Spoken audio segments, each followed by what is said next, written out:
Куда ж мы тебя пустим? Тут и места нет. Bir gümbe ostuna әлләни кадәр хайван һәм бөҗәк суя, яңгыр беткәнен бергәләп көтеп тора алар. Дуслык, татулык, ярдәмчел булу кебек сыйфатларга өйрәтүче әлеге мультфильм бу сабыйларга гына түгел, хәтта аларның әти-әниләренә дә таныш.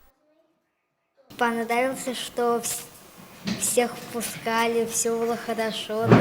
Мне понравилось, это добрый мультик, который там всем помогать надо, потому что много разных полезностей есть. Лучше теперь Алина. Мне понравился этот мультик в том, потому что там вот помогают, потому что там помогли всем от дождя, бабочку спас муравей, зайчиков пустили, птичку впустили. Одного зайчика.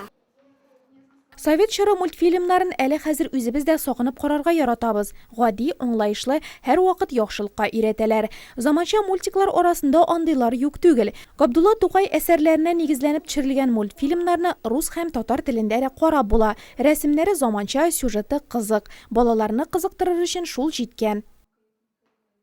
Мне мультик там. Мне мультик понравился. Мальчик понял, что нельзя чужое бывать. Безнең балалар бакчасында мультфильмнарны татар теленә өйрәнү шөгыльләрендә дә, шулай ук режим моментларында да күрсәтәбез.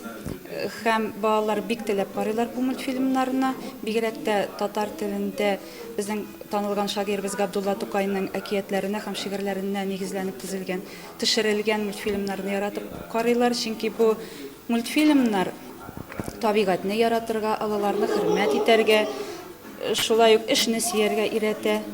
Шулай ук балаларны кечкенәдән үк татар халык аваз иҗаты белән таныштырып бару да мөһим дип уйлыйм. Һәм шул максаттан татар халык әкиятләрен дә без бик еш күрсәтәбез.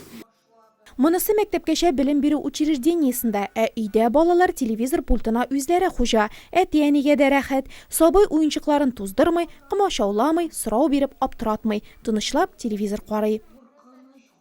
Дома я смотрю, люблю смотреть. Ну погоди, могу посмотреть. Маша и медведь могу. Я люблю смотреть «Шурале водяной», «Сонасы» смотреть. «Шмар-тукмар» люблю смотреть. Дома я тоже смотрю мультиков. Когда папа приезжает, он забирает у меня телевизор.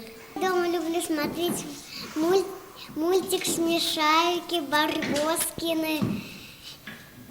А мой самый любимый мультик это «Дом-теремок». Я смотрю мультики дома.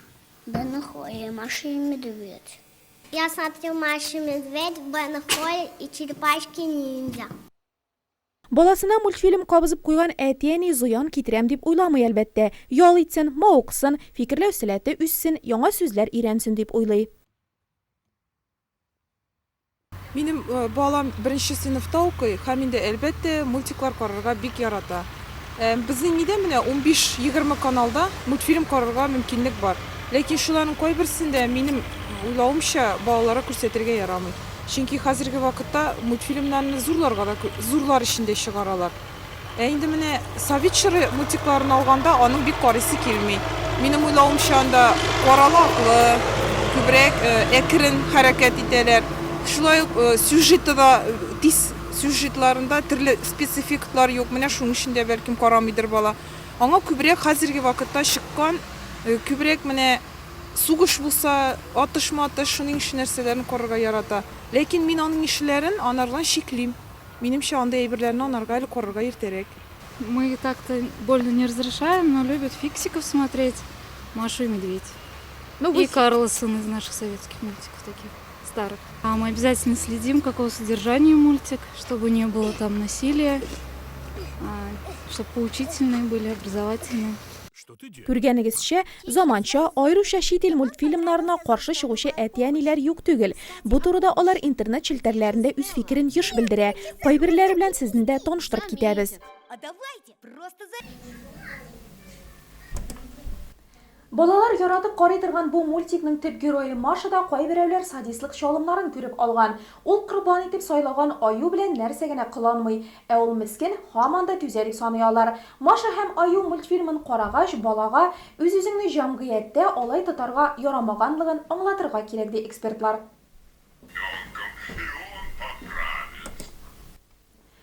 Балалар ничектер әмінә бу мультфильмның эчтәлеген күп кенә әти-әниләр дә аңлый алмый. Ә экспертлар әллә савыт юа, әллә мунчада арка юа торган губка балаларны башкалардан көләргә өйрәтә, аңгырайта дип саный һәм 10 яше тулмаган нәниләргә аны күрсәтмәскә киңәш итә.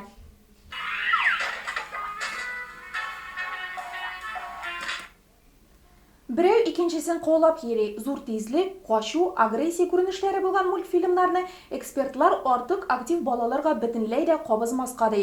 Бала тагы да тынычсызлана, йокысы кача, тыңлаусызга әйләнә дип саныялар. Белгечләр мультфильмнар барысы да зарарлы дигән фикер белән килешми. Белеп эшләгәндә һәм мультикка карата баланың реакциясын күзәтеп торганда дөрес юнәлешне сайларга була. Родителей надо предупредить о времени просмотра. Әти-әниләрне мультфильмнарны карау вакыты турында кисәтеп куясым килә. Бу иң мөһиме. Көне буе карарга ярамый әлбәттә. Ни бары 15-20 минут.